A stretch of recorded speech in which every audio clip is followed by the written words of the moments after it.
करता हूं और आशा करता हूं कि आप सभी स्वस्थ और मस्त होंगे। दोस्तों, आप सभी को दीपावली की हार्दिक शुभकामनाएं। तो चलिए आगे बढ़ते हैं हमारे आज के इस सेशन की ओर, जो है revolution to make India great again episode 64। लेकिन इसके पहले चंद महत्वपूर्ण बातें आज के इस वेबिनार के बारे में। दोस्तों, यह वेबिनार एक टेलीविजन प्रसारण की तरह है, जिसमें आप सभी मुझे देख और सुन सकते हैं, लेकिन मैं आपको देख नहीं सकता। आप सभी से यह नम्र निवेदन है कि कृपया अपना अपना इंटरनेट कनेक्शन चेक कर लें। अपने साथ एक पानी की बोतल, नोटपैड और पेन रखें। और एक जरूरी सूचना, दोस्तों, चैट बॉक्स में जो लिंक आप लोगों के साथ शेयर की गई है, उस लिंक के ऊपर जाकर आपका फीडबैक हमारे साथ शेयर करना न भूलिए। तो चलिए आगे बढ़ते हैं हमारे एमसेल प्रोजेक्ट्स वीडियो के साथ।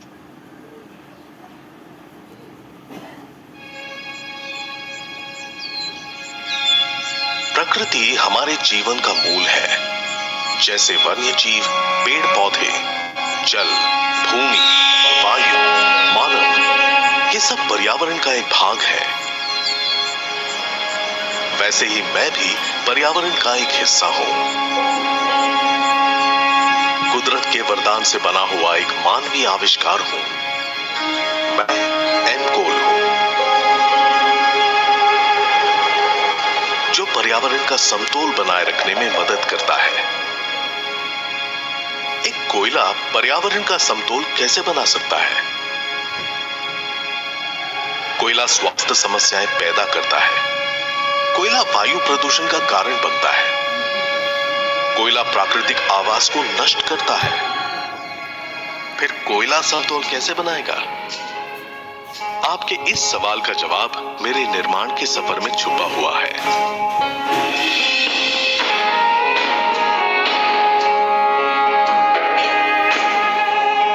ये सफर ऊर्जा में संपूर्णता का है, किसानों में सशक्तिकरण का है,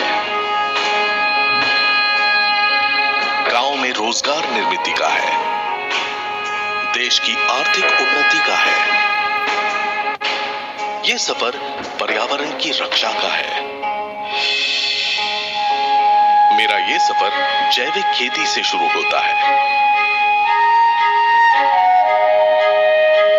नेपियर घास मेरे उत्पादन का सबसे महत्वपूर्ण हिस्सा है। ये फसल उगाने में ज्यादा मेहनत नहीं लगती और इसकी फसल मिट्टी को सशक्त बनाती है। फसल पूरी तरह से तैयार होने के बाद उसे नैसर्गिक तरीके से सुखाया जाता है। सुखाने के बाद उसके अंदर पानी की मात्रा और कम करने के लिए घास को छोटे छोटे हिस्सों में काटकर भट्टी की गर्म भाप से गुजारना पड़ता है।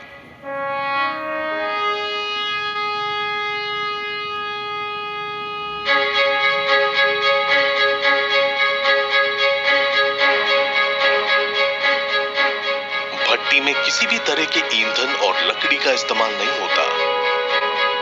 उसमें मेरे ही अंश जलाए जाते हैं, जिससे कोई प्रदूषण नहीं होता। नेपियर घास भट्टी में अच्छी तरह से सूखने के बाद आखिरी पड़ाव में मुझे वो रूप मिलता है जो मुझे प्रकृति की रक्षा करने की क्षमता देता है।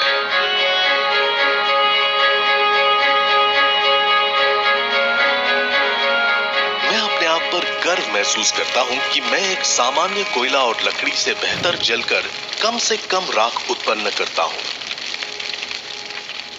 जिससे मैं पर्यावरण को प्रदूषण और मानव शरीर को हानिकारक बीमारियों से दूर रखता हूं। हाल ही में आईपीसीसी ने मानवता के लिए कोड रेड की घोषणा की है और इस चेतावनी को नजरअंदाज करना हमारी भूल होगी। प्रकृति की सुरक्षा और संरक्षण का साथ देना हमारी जिम्मेदारी है और इसी के लिए मेरा जन्म हुआ है। चलिए अपनी आने वाली पीढ़ी के लिए कुछ बेहतर करते हैं। एम कोल का इस्तेमाल करके उन्नति की ओर एक कदम बढ़ाते हैं।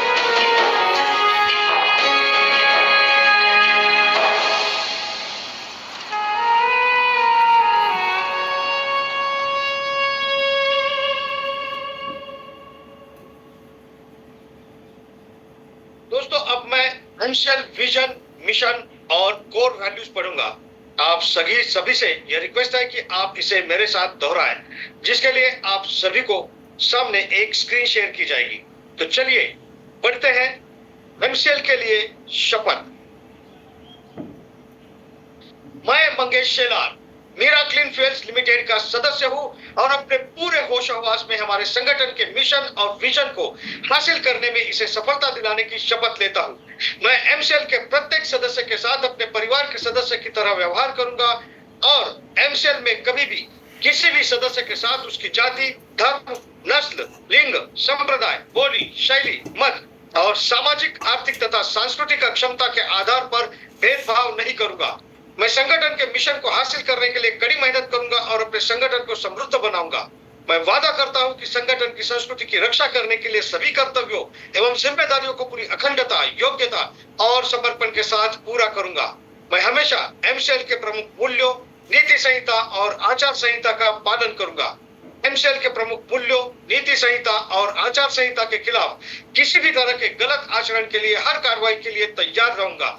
मैं न्यायोचित आदेशों का पूरी ईमानदारी के साथ पालन करने और काम में किसी भी तरह की चुनौती का सामना करने के लिए तैयार रहने का वादा करता हूं। एमसीएल विजन 2030 तक भारत को ईंधन के क्षेत्र में आत्मनिर्भर बनाना। लक्ष्य एमसीएल एक ऐसी मूल्य श्रृंखला विकसित करने के लिए प्रतिबद्ध है जो ऊर्जा, पर्यावरण और आम लोगों को सशक्त बनाने के लिए समर्पित है। बुनियादी मूल्य नवाचार, कुछ नया करना है तो पुराने तौर तरीकों से काम करना बंद करें। पर्यावरणवाद, अगर पर्यावरणवाद के हित में सोचना कोई सिद्धांत है तो इससे बेहतर सिद्धांत दूसरा नहीं हो सकता। देशभक्ति, यह केवल भावना की बात नहीं बल्कि अपने देशवासियों की सेवा करने की योग्यता की बात है। नैतिक आचार संहिता, निष्ठा, हम अपने व्यवसाय में निष्पक्ष, ईमानदार, पारदर्शी रहेंगे और हम केवल सही काम करेंगे भले ही कोई भी आसपास न हो। जिम्मेदारी, हमें जो काम सौंपा गया है उसके लिए हम 100% उत्तरदायी होंगे। साथ ही हम अपने ग्राहक, कर्मचारी, सदस्य, पूर्तिकार और समुदाय सहित सभी हितधारकों के प्रति उत्तरदायी होंगे। अनुराग, हम हर कार्य को मन लगाकर पूरे ध्यान के साथ करेंगे ताकि हमारे उत्पादन, हमारे नवीनीकरण, हमारे परिचालन और व्यवसाय के काम में सबसे ऊंचा मानदंड और गुणवत्ता का पालन हो सके। आदर, अपने सभी हितधारकों के प्रति हम हमेशा विनम्र और भरोसेमंद बने रहेंगे ताकि अपने हर चरण में अपनी प्रगति कर सके। मानवता, हम अपने व्यवहार से यह दिखलाएंगे कि हमारा एक ही धर्म है, मानवता की सेवा। आचार संहिता, हमारे एमसीएल के मिशन को हासिल करने के लिए एमसीएल से जुड़े हर व्यक्ति को आजीवन इस आचार संहिता का पालन और प्रचार करना चाहिए। गोपनीयता अनुरक्षण, एमसीएल आपको बहुमूल्य जानकारी सिखाती है और बांटती है। उस गोपनीय जानकारियों को अपने परिवार के सदस्यों और करीबी दोस्तों सहित किसी भी व्यक्ति को नहीं बताना चाहिए। आपको जो डिजाइन, ड्राइंग और दस्तावेज बताए और दिए गए हैं उन्हें किसी भी व्यक्ति के साथ बांटने के लिए ईमेल न करें और न ही इसकी फोटोकॉपी तैयार करें। जितनी जल्दी हो सके घमंड करना छोड़ दे। हमेशा शांत, विनम्र और सभ्य बने रहे। आलोचना, बुराई और परिवाद करना बंद कर दे। एमसीएल समुदाय में किसी भी व्यक्ति के बारे में बुरी बात न करें। एमसीएल के हितधारकों के बीच सब तरह के आर्थिक व्यवहार को लेकर हमेशा पारदर्शी बने रहे। याद रखें कि हमेशा धनराशि आपके द्वारा किए गए कष्ट की प्रतिफल होगी। किसी भी प्रकार के प्रतिस्पर्धी कारोबार, एमएलएम, धर्म या राजनीति को बढ़ावा देने वाली बातों की हमारे समुदाय में बिल्कुल भी अनुमति नहीं है। समय निष्ठा सफलता की कुंजी है। एमसीएल समुदाय द्वारा बुलाई गई हर बैठक के लिए सभी को समय पर उपस्थित रहना चाहिए। ज्येष्ठ और वरिष्ठ जनों के लिए आज्ञाकारी रहे। समुदाय के साथी सदस्यों, कनिष्ठों और महिलाओं की सुरक्षा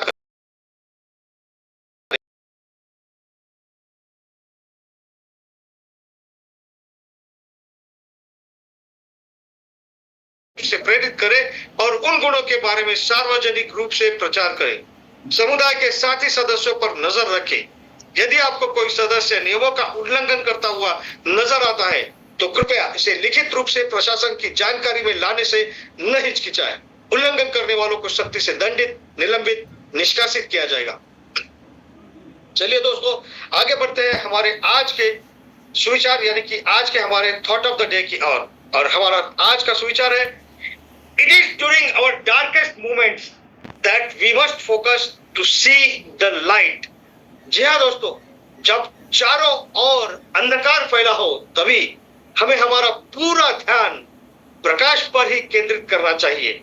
ठीक उसी तरह संपूर्ण एमसीएल परिवार ने आज अपना पूरा ध्यान प्रकाश पर केंद्रित किया है, यानी कि हम सॉल्यूशन पर ही काम कर रहे हैं। तो चलिए आगे बढ़ते हैं और आमंत्रित करते हैं हमारे अगले स्पीकर।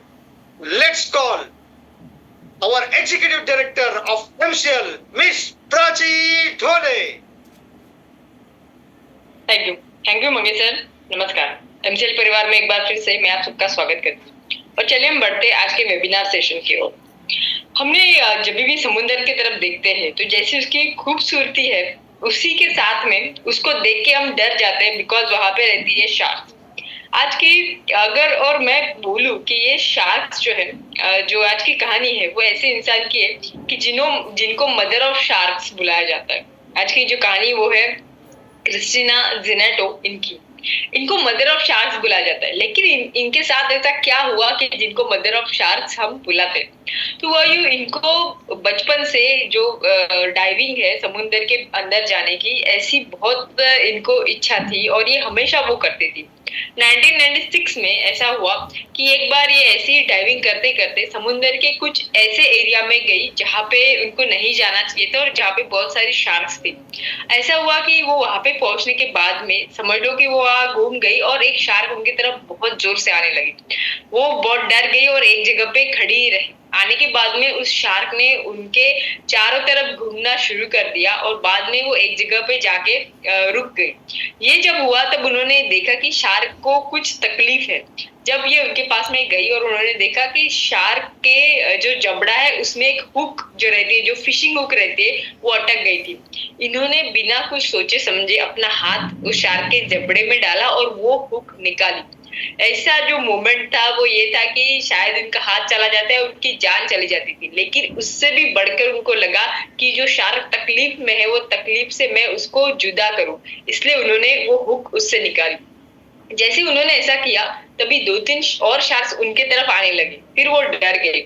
लेकिन ये जो शार्क थी ये वो वही शार्क थी ये जिनके उन्होंने निकाला था, वो उन शार्क को लेके आई थी और उनके भी गले में सेम हुक जो था वो अटक गया था।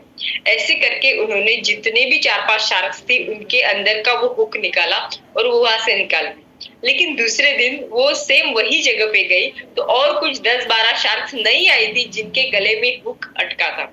इस तरह से वो उनका रूटीन बन गया। वो उस जगह पे जाती और उस जगह पे जाने के बाद में नई और शार्क्स आती और उनके साथ में वो अपना वक्त बिताती। धीरे धीरे वो समुद्र के और कई एरियाज में जाने लगी जहाँ पे शार्क्स है और उन्होंने देखा कि ऐसी बहुत सारे शार्क्स और अदर फिश है जिनके गले में ये हुक था वो अटक गया था। इस तरीके से आज उनको मदर ऑफ शार्क्स इसलिए बुलाया जाता है बिकॉज 300 से भी ज्यादा हुक उनके पास में कलेक्ट है जो उन्होंने शार्क के अंदर से निकाला है। ऐसा जो शार्क जो एक हम डेंजर एनिमल समझते हैं, लेकिन समुद्र के इकोसिस्टम के लिए वो बहुत इंपॉर्टेंट है। बिकॉज शार्क उन्हीं मछलियों को खाता है जो मछलियां बहुत ज्यादा कमजोर हो और जो डिसीज्ड हो, ताकि समुद्र का इकोसिस्टम बना सके। और स्पेसिफिकली जो कोरल्स है समुद्र के, उसके लिए ऐसी मछलियां बहुत हानिकारक होती है। इस तरह शार्क पूरे कुदरत का एक इकोसिस्टम है। और आज की कहानी है ऐसे इंसान की जिन्होंने अपनी जिंदगी कुदरत के सिर्फ एक सिंपल जीव के लिए लगा दी। तो चलिए अभी बुलाते हैं ऐसे इंसान को कि हमारी जिंदगी तो कुदरत की देन है, बट इन्होंने अपनी जिंदगी कुदरत के लिए न्यौछावर कर दी। ऐसे ही हमारे एमसीएल के MD and CEO doctor Shyam Golab sir. Thank you.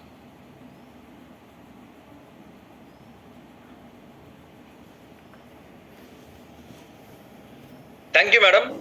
दोस्तों नमस्कार, मैं डॉक्टर श्याम गोलब फिर से एक बार आपका इस ट्रेनिंग सेशन में स्वागत करता हूं। मैं आशा करता हूं कि आप सभी लोग स्वस्थ हैं और आप अपने साथ अपने परिवार का, यानी घर का परिवार और एमसीएल परिवार दोनों का ख्याल रख रहे हैं। मैं ये भी उम्मीद करता हूं कि आप सभी लोग 1 घंटा बहुत अच्छी एक्सरसाइज कर रहे हो, अपने हार्ट अपने लंग को मजबूत कर रहे हो और अपनी इम्यूनिटी को बढ़ा रहे हो। तो चलिए शुरुआत करते हैं आज के इस सेशन के साथ।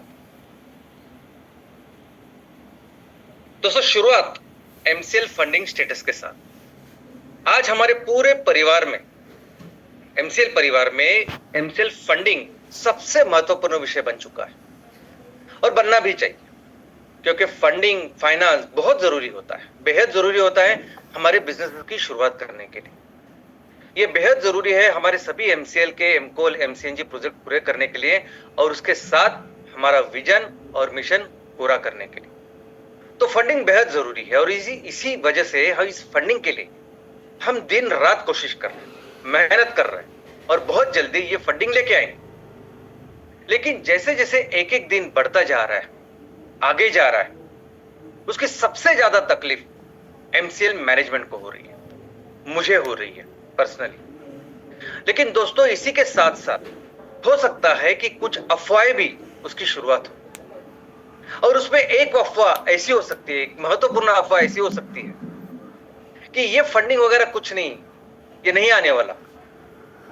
तो दोस्तों ऐसे वक्त सिर्फ ये सोचना चाहिए कि एक ऐसा व्यक्ति जो गवर्नमेंट के एक बहुत अच्छे पोजीशन पे था, एक ऐसा व्यक्ति जो खुद 4 साल मैजिस्ट्रेट बन के जिसने काम किया है, वो जब सब कुछ छोड़ छाड़ के एक विजन और एक मिशन के लिए काम करता है, उस विजन के लिए मिशन के लिए अगर वो हजारों उद्योजकों को अपने साथ मिलके एक बड़ा परिवार बनाता है, तो ये सब कुछ बेबुनियाद कैसे कर सकता है?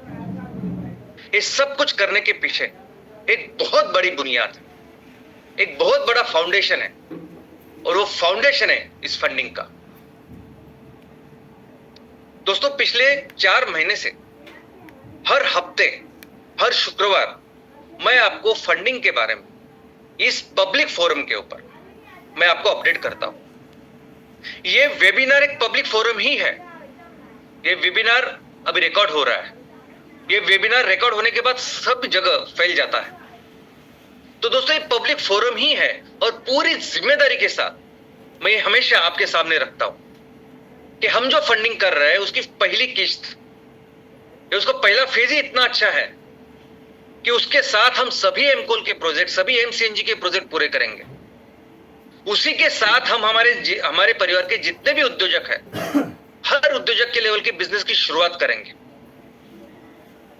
दोस्तों। और ये काम करने के लिए हमारे साथ अपने देश की सबसे बड़ी वित्तीय संस्था काम कर रही है, और आपको ये वित्तीय संस्था हमारा अपना गवर्नमेंट ये कंफर्म करेगा कि हम ये काम कर रहे हैं। लेकिन दोस्तों अभी इतना वक्त हो चुका है कि हम बहुत जल्दी इस फंडिंग को लेके आएंगे। ये सब अथॉरिटीज आपको कंफर्म करेंगे ही करेंगे, लेकिन उसी के साथ साथ हमें फंडिंग भी लेके आएंगे और बहुत जल्द इसको लेके आएंगे, क्योंकि बात जिम्मेदारी की है। जिम्मेदारी ली है हमने, जिम्मेदारी ली है कि हमने जो एमकोल के प्रोजेक्ट, जो एमसीएनजी प्रोजेक्ट हमने बताया है, हमने प्रॉमिस किए, वो हम पूरे करेंगे। जिम्मेदारी ली है कि हमारे परिवार के जितने भी उद्योजक हैं उनका करियर हम इस बिजनेस के माध्यम से करेंगे। और दोस्तों जब ये फंडिंग की शुरुआत हो जाएगी, जब इसका साइज सबको पता चल जाएगा, तो सबको यह भी पता चल जाएगा कि कैसे बखूबी हम अपनी इस जिम्मेदारी को निभा रहे हैं। क्योंकि डे 1 से बात कभी भी ये लायबिलिटीज की कभी नहीं थी। डे 1 से बात हमेशा इन जिम्मेदारियों की थी, आपके सभी के प्रति जिम्मेदारियों की थी। और इस प्रोसेस में जो भी लोग आज हमारे साथ खड़े हैं, हमें सपोर्ट करते हैं, बहुत ज्यादा प्रेम करते हैं, जिंदगी भर हम आपका साथ देंगे, जिंदगी भर हम आपका ख्याल रखेंगे, जिंदगी भर आपके जो बिजनेसेस है वो मैक्सिमम लेवल पे कैसे जाएंगे, कैसे मैक्सिमम बिजनेस आप करते हैं उसका ख्याल एमसीएल रखेगी। ये करके दिखाएगी और फिर दुनिया बोलेगी एमसीएल जो बोलती है वो करती है।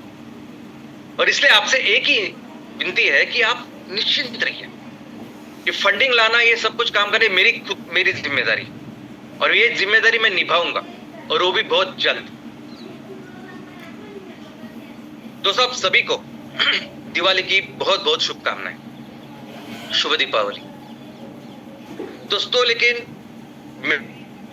दीपावली, दिवाली, दशहरा सब कुछ तभी होगा या तभी मैं मनाऊंगा जब मैं ये फंडिंग लेके आऊंगा, और इस फंडिंग के साथ हम सभी लेवल के ये बिजनेस की शुरुआत करेंगे।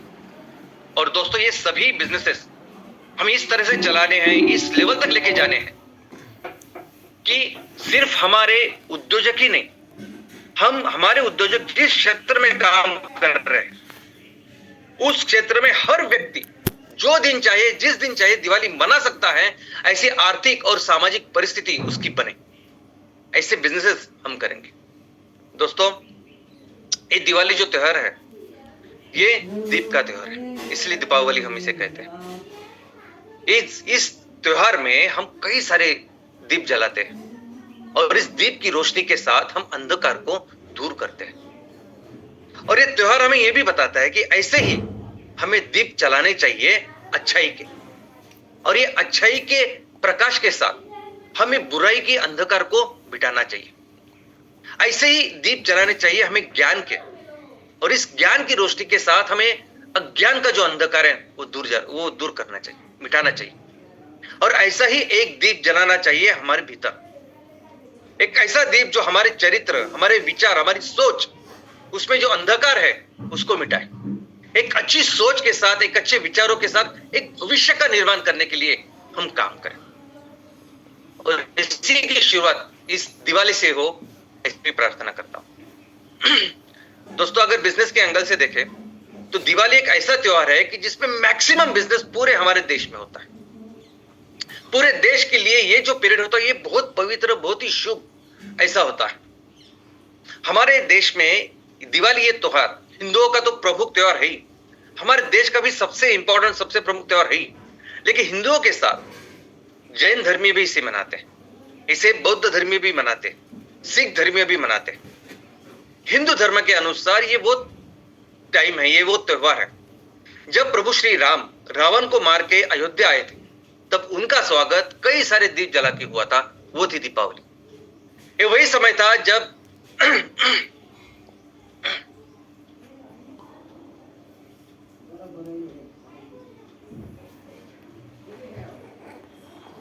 ये वही समय था जब समुद्र मंथन में श्री महालक्ष्मी प्रकट हुई थी।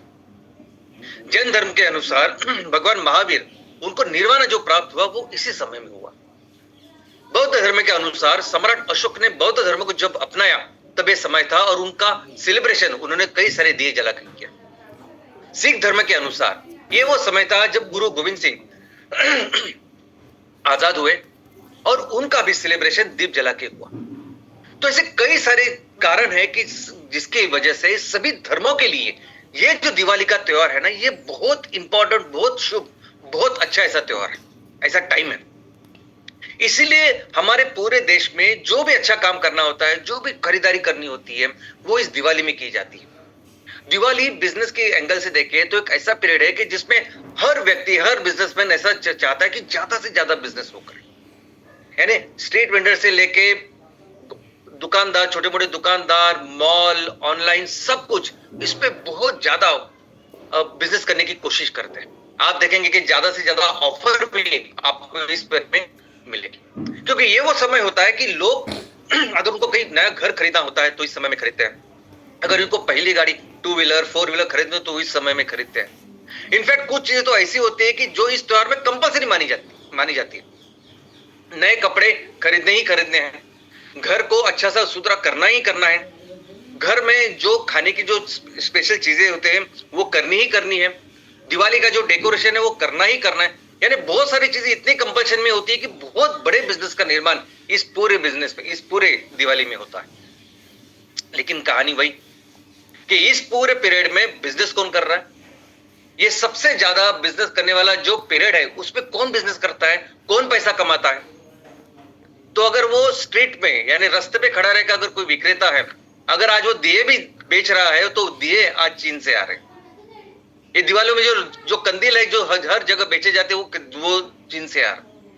हमारे मॉल में, हमारे ऑनलाइन में जो चीजें आज बेची जा रही है वो मैक्सिमम मल्टीनेशनल कंपनी बेचती है। वो तो छोड़िए, लेकिन एक छोटी छोटी चीजें जिसे फास्ट मूविंग कंज्यूमर गुड्स बोलते हैं, और जिसमें यानी हर वक्त, यानी आप झोपड़ी में रह रहे हो या महल में रह रहे हो, हर व्यक्ति को वो चीजें लगती है, छोटी छोटी चीजें, लेकिन जिसे बहुत बड़ा व्यापार होता है। 70% जीडीपी जिस चीजों की होती है, ऐसी चीजें वो भी अगर आप देखोगे तो वो भी मैक्सिमम जो माल बेच रही है वो सभी मल्टीनेशनल कंपनी, वो हिंदुस्तान लीवर है, वो प्रॉक्टर एंड गैम्बल है, वो मेरिको है, वो पेप्सी है, ये सभी लोग मिलके ये पूरा बिजनेस कर रहे हैं, ये त्योहार का बिजनेस कर रहे हैं। इनफैक्ट अभी तो उन्होंने ऐसा तरीका अपनाया है कि वो इस पीरियड में इस तरह की वस्तु का उत्पादन करते हैं या ऐसी पैकेजिंग करते हैं, भले ही उनके प्रोडक्ट वही, लेकिन पैकेजिंग ऐसी करती है, उसका प्रमोशन ऐसे करते हैं, मार्केटिंग ऐसे करते हैं कि कस्टमर को ऐसे लगे कि ये तो हमारे लोगों ने बनाया है, ये तो हमारे देश का है, यानी उनको छू लेने वाले ऐसे वो काम करते हैं। ऐसी इस तरीके का बिजनेस का प्रमोशन वो कर रहे हैं। आज अगर आप देखोगे तो लेस के जो कुछ फ्लेवर है वो भारत में अलग अलग राज्यों के अनुसार जो उनकी पसंद है उनके अनुसार उन्होंने वो फ्लेवर्स तैयार करते हैं। कई सारे ऐसे फ्लेवर है भारत में लेस के जो दुनिया में कहीं नहीं मिलते, सिर्फ भारत में मिलते हैं। तो वो सब कुछ शेयर कर रहे हैं आज ये सभी कंपनियां की, ताकि उनके मार्केट का जो शेयर वो बना रहे, और फिर ज्यादा से ज्यादा बिजनेस करके ये कहा जाता है पैसा, तो वही उनके देश में चला जाता है। और जो लोग इनको बिजनेस करने में मदद करते वो अमीर होते हैं, लेकिन ये पूरी जो हमारी जनता है वो उनको कुछ फर्क नहीं पड़ता। इनफैक्ट ये अमीरी और गरीबी की जो दूरी बढ़ रही है उसका एक प्रमुख कारण यही है, और यही तो हमें मिटाना है, यही तो हमें ये बंद करना है। इसीलिए तो एमसीएल का जन्म हुआ है, इसीलिए तो हमें ये बिजनेसेस करने हैं और देखना है कि सिर्फ दिवाली नहीं, आने वाले हर त्योहारों में जो भी वस्तु हम बेचे मार्केट, वो हमारे लोगों ने तैयार की हो, उसके लिए रॉ मटेरियल हमारे किसान ने तैयार किया हो, वो मैन्युफैक्चरिंग हमारे महिला बचत गट महिलाएं करती हो, और उसका प्रमोशन मार्केटिंग हमारी युवाएं करते हो। दोस्तों मैं आपको एक बात बताना चाहता हूं कि ये जो प्रोडक्ट हम तैयार करेंगे ये सबसे बेहतर प्रोडक्ट होंगे। उसके दो कारण हैं। सबसे पहले तो ये सभी प्रोडक्ट सस्टेनेबल होंगे, ये सभी आजकल पेट्रोकेमिकल से लेके जो कुछ सभी चीजें है ना उसको रिप्लेस करने वाले सभी ऑर्गेनिक एंड सस्टेनेबल ऐसे प्रोडक्ट्स होंगे। और दूसरी बहुत इंपॉर्टेंट बात कि ये प्रोडक्ट सबसे बेहतर सबसे अच्छे से प्रोडक्ट होंगे, यानी एक बार अगर आपने इस प्रोडक्ट को छुआ, इसका इस्तेमाल किया, तो आप हमेशा इसको इस्तेमाल करेंगे, ऐसे प्रोडक्ट्स होंगे। दोस्तों हमें इतनी क्षमता है, हमें इतना पोटेंशियल है, इतने स्किल है, हैंडीक्राफ्ट है, ये सब कुछ है कि हम अपने देश के त्योहारों को तो छोड़ो, लेकिन वो देश, ये जो आज प्रदेश के देश के जो कंपनियां हैं वो आज आप जो बिजनेस कर रहे हैं उनके देश में जाके, उनके त्योहारों में जाके हम अपना माल बेच सकते हैं, हम अपनी वस्तुएं बेच सकते हैं, और वो खरीदेंगे, वो बहुत अच्छे तरीके से खरीदेंगे, क्योंकि हम वहां के पेट्रोकेमिकल चीजों को रिप्लेस करेंगे। हमारे organic, eco friendly, sustainable products होंगे जिसकी आज पूरी दुनिया को जरूरत है। और दूसरी अच्छी बात कि वो एक बार लगाने के बाद कोई साइड इफेक्ट, इनफैक्ट सबसे अच्छे ऐसे बेहतर प्रोडक्ट हम तैयार करेंगे और बेचेंगे। और कुदरत ने हमें इतना बख्शा, इतना सब कुछ दिया है, हमें इतने रिसोर्सेज दिए हैं, हमारे लोग भी इतने डेवलप्ड है, इतनी डेवलप्ड संस्कृति अपने देश की है कि पूरी दुनिया के लिए 30 से 35% जीडीपी हम बना सकते हैं, और वो बनानी, यही संकल्प आज इस शुभ दिन पर, इस शुभ दीपावली के दिन करना है कि जल्द से जल्द इस बिजनेस की शुरुआत करें, जल्द से जल्द हमारा जो पोटेंशियल है उसका उपयोग करें, और पूरे देश में और पूरे दुनिया में फिर से अपने देश की इकोनॉमी नंबर 1 पे लेके जाए, और फिर से हमारे देश को उस स्थान पे लेके जाए जहां हमारा देश पूरी दुनिया का नेतृत्व करेगा। जय हिंद, जय एमसीएल।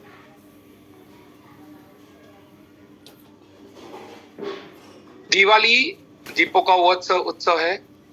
दिवाली सारे धर्म, सारे मजहब और आजकल तो पूरे विश्व के कोने कोने में सेलिब्रेट किया जाता है। बट दिवाली एक दिए का मतलब अंधकार को भगाने का दिन है, तो दिवाली नई उम्मीदों का भी दिन। डॉक्टर श्याम शिवाजी घोष सर ने आज फिर से बताया कि आज जो भी एमसीएल के बारे में बोला जा रहा है, कहा जा रहा है, उस सब चीजों को रिस्पॉन्सिबिलिटी लेकर पॉजिटिव लेके जाने का, और दिवाली की तरह वो जो प्रकाश है वो एमसीएल लाने का जो रास्ता एमसीएल ने अपनाया, हमसे छोड़ेगा नहीं।